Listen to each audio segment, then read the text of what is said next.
Good morning, students. Today I will teach you about the last topic of your geography unit. So let's have start about your topic lifelines of national economy. राष्ट्रीय अर्थव्यवस्था की जीवन रेखाएं. So dear students, मैंने आपको जैसा कि last video में बताया था, rail transport, road transport, air transport are the most important to any development country.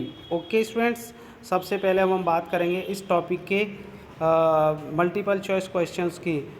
सो देखते हैं, which of the following is a major means of transport.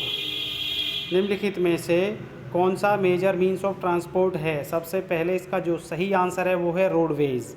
It is known as national highway number 1 is Sher Shah Suri highway. Okay students, golden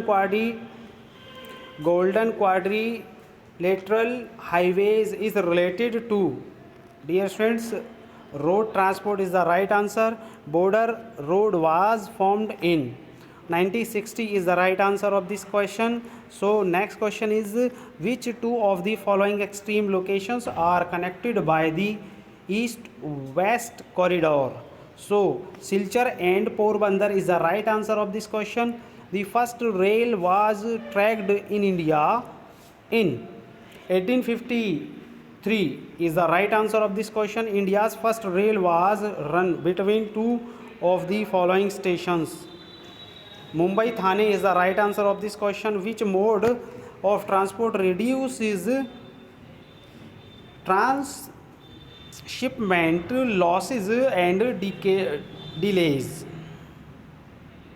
Pipeline is the right answer of this question. Which one of the following states is not connected with the Hazaria Vijaypur Jagdishpur pipeline? Maharashtra is the right answer of this question. Which port is situated on the eastern coast of country? Visakhapatnam is the right answer. Foreign trade is done between two nations, यानी कि जो foreign trade होता है वो दो देशों के मध्य किया जाता है. ओके स्टूडेंट्स, लास्ट क्वेश्चन है हमारा, which commodity is not exported from India? Fertilisers. हम जो है फर्टिलाइजर्स जो हैं वो एक्सपोर्ट नहीं करते हैं. ओके स्टूडेंट्स, अब हम देखेंगे इस टॉपिक के जो हमारे वेरी शॉर्ट क्वेश्चंस हैं.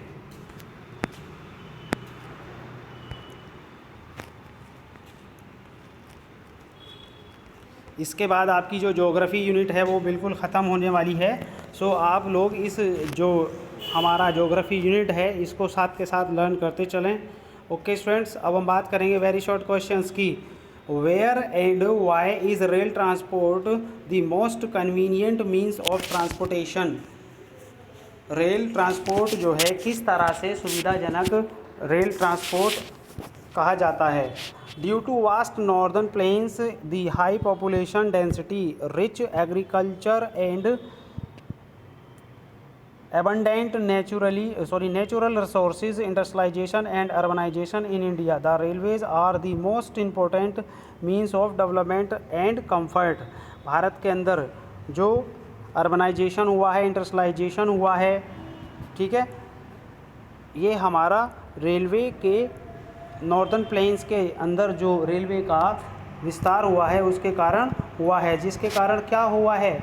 जिसके कारण लोगों की जो ट्रांसपोर्टेशन फैसिलिटीज़ हैं उनको बहुत ही कन्वीनियंट बनाया गया है. नेक्स्ट क्वेश्चन देखते हैं, what is the significance of the border roads? Border roads का सिग्निफिकेंस यानी कि महत्व क्या होता है? There are roads of strategic importance built by the border roads organization in the marginal areas of the country, यानी कि जो दो देशों के मध्य बिल्कुल जो सटी रेखा होती है वहाँ पर जो रोड्स बनाए जाते हैं उन्हें बॉर्डर रोड्स कहा जाता है.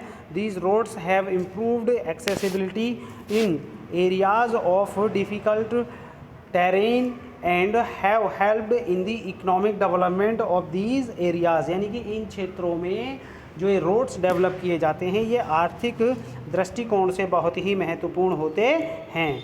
What do you mean by trade? Trade से आप क्या समझते हैं? What is the difference between international and local trade? Local trade और इंटरनेशनल ट्रेड में क्या अंतर होता है? डियर स्टूडेंट्स, ये क्वेश्चन बहुत ही इंपॉर्टेंट है. The exchange of goods between people in state and countries is called as trade, यानी कि जो विनिमय लोगों के द्वारा और राज्यों के द्वारा, देशों के द्वारा किया जाता है, उसे हम ट्रेड कहते हैं। When trade is in cities, व्यापार जो है शहरों में भी होता है, टाउन्स एंड विलेजेस, टाउन्स और विलेजेस में भी होता है। It is called local trade, यानी कि शहरों में और गाँव में होने वाला ट्रेड को लोकल ट्रेड कहा जाता है।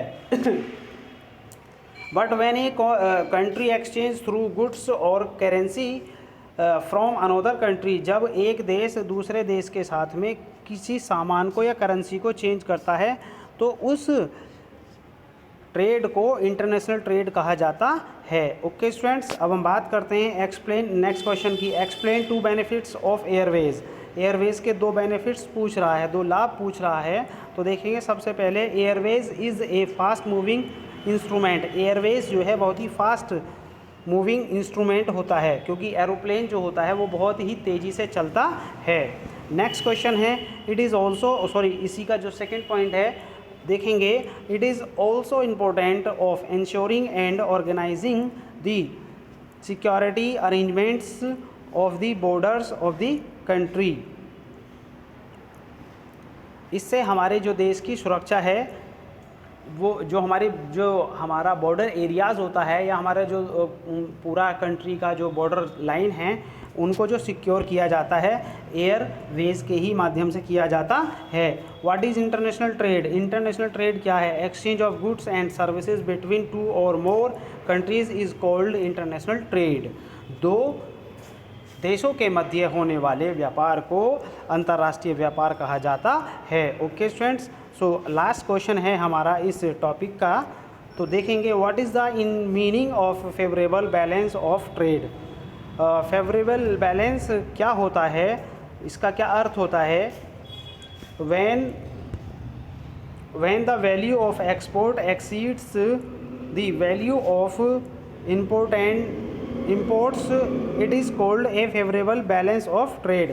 यानी कि when the value of exports exceeds the value of imports, यानी कि हम जिन भी गुड्स को इंपोर्ट करते हैं हम उनकी वैल्यू के अकॉर्डिंग ही उन्हें इंपोर्ट करते हैं। It is called a favourable balance of trade. यानी कि सपोज दैट हम अगर किसी कंट्री के साथ में कोई भी ट्रेड करते हैं तो हम उस वैल्यू के अकॉर्डिंग ही गुड्स को एक्सपोर्ट करते हैं।